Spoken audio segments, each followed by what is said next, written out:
నిర్మల్ జిల్లాలోని బాసర గోదావరి వద్ద వరద ఉధృతి గంట గంటకు పెరుగుతోంది. ఆలయం నుంచి గోదావరికి వెళ్లే మార్గంలో పలు లాడ్జీలు జలదిగ్బంధంలో చిక్కుకున్నాయి. రైల్వే స్టేషన్ వెళ్లే రహదారిపైకి వరద నీరు చేరి వాహనదారులు తీవ్ర ఇబ్బందులు పడుతున్నారు.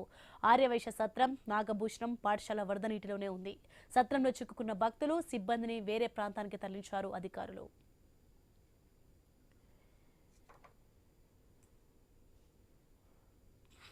బ్రేకింగ్ విజువల్స్ మనం చూస్తున్నాం.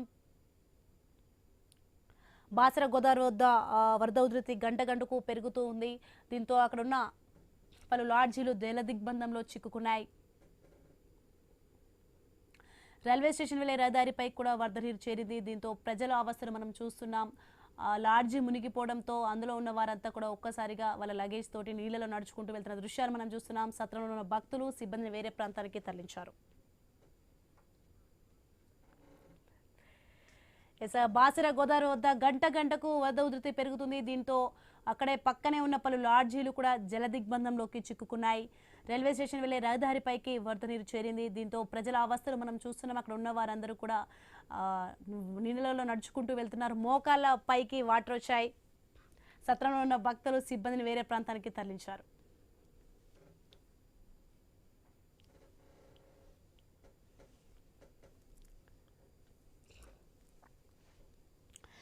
నిర్మల్ జిల్లాలోని బాసర గోదావరి వద్ద వరద ఉధృతి గంట గంటకు పెరుగుతుంది. రైట్, ఇదే అంశానికి సంబంధించి మరింత సమాచారం మా ప్రతినిధి శ్రీనివాస్ ఫోన్లో అందిస్తారు. శ్రీనివాస్, మనం చూస్తున్నాం వరద ఉధృతి పెరగడంతో అక్కడ ప్రజలు ఎలాంటి అవస్థలు పడుతున్నారో, దీనికి సంబంధించిన ఫుల్ డీటెయిల్స్ ఏంటి?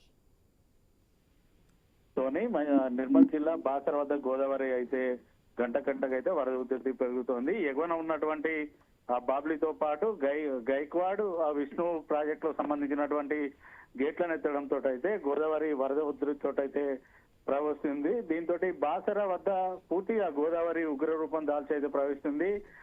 వరద నీరు బ్యాక్ వాటర్ తోటి అయితే పూర్తిగా ఇటు ఆలయానికి వెళ్లే ప్రధాన రహదారులు అయితే వరద నీటితోటి నిండిపోయిన సందర్భాలు అయితే ఉండగా, ఈ గోదావరి తీరానికి వచ్చే రోడ్డు వద్ద ఉన్నటువంటి 3 కాటేజీలతో పాటు 2 ప్రైవేట్ లాడ్జీలోకి కూడా వరద నీరు అయితే వచ్చి చేరింది. అంతేకాకుండా గోదావరి రోడ్లో ఉన్నటువంటి ఆర్యవైశ్య సత్రంలోకి భారీగా వరద నీరు అయితే వచ్చి చేరింది. ఆర్యవైశ్య సత్రంలో ఉన్నటువంటి భక్తులందరినీ కూడా కాపాడి సురక్షిత ప్రాంతాలకైతే ఇటు అధికారులు అయితే తరలిస్తున్న పరిస్థితులు బాసర్లో అయితే ఉన్నాయి. దాదాపుగా ఉదయం నుంచి కూడా ఇప్పటి వరకు పూర్తిగా వరద ప్రవాహం వరద నీరు అధిక మొత్తంలో రావడంతో అయితే బ్యాక్ వాటర్ తోటి అయితే లోతట్టు ప్రాంతాలన్నీ కూడా వరద నీరుతోటి నిండిపోతున్నాయి. ఈ రోజు సాయంత్రం వరకు కూడా మరింత వరద ప్రవాహం పెరిగే అవకాశం ఉందంటూ కూడా అధికారులు అయితే లోతట్టు ప్రాంత ప్రజలకైతే సూచనలు చేస్తున్నారు. వారందరినీ కూడా సురక్షిత ప్రాంతాలకైతే తరలిస్తున్న పరిస్థితులు ఇటు నిర్మల్ జిల్లాలో ఉన్నాయి. మరోవైపు రేపు ఇటు నిర్మల్లో అమ్మవారి మూల నక్షత్రం ఉన్న నేపథ్యంలోనైతే ఉమ్మడి ఆదిలాబాద్ జిల్లాకు సంబంధించినటువంటి ప్రజలతో పాటు ఇతర ప్రాంతాలకు చెందినటువంటి భక్తులు తమ చిన్నారులకు అక్షర స్వీకార మహోత్సవాలను చేయించడానికైతే భారీ మొత్తంలోనైతే వస్తూ ఉంటారు. అయితే ఈ భారీ వర్షాల నేపథ్యంలోనైతే ఎక్కడ కూడా భక్తులకు ఇబ్బంది పడకుండానైతే ఇటు ఆలయానికి సంబంధించిన అన్ని రకాల ఏర్పాటు చేశామని ఆలయ ఈవో చెప్తున్న పరిస్థితులు అయితే ఉన్నాయి. ఇటు నిర్మల్ మంచిర్యాల జిల్లాలో పూర్తిగా గోదావరి తీరం అయితే గోదావరి అయితే ఉగ్ర రూపంతో ప్రవహిస్తోంది. Soni, right, thank you Srinivas.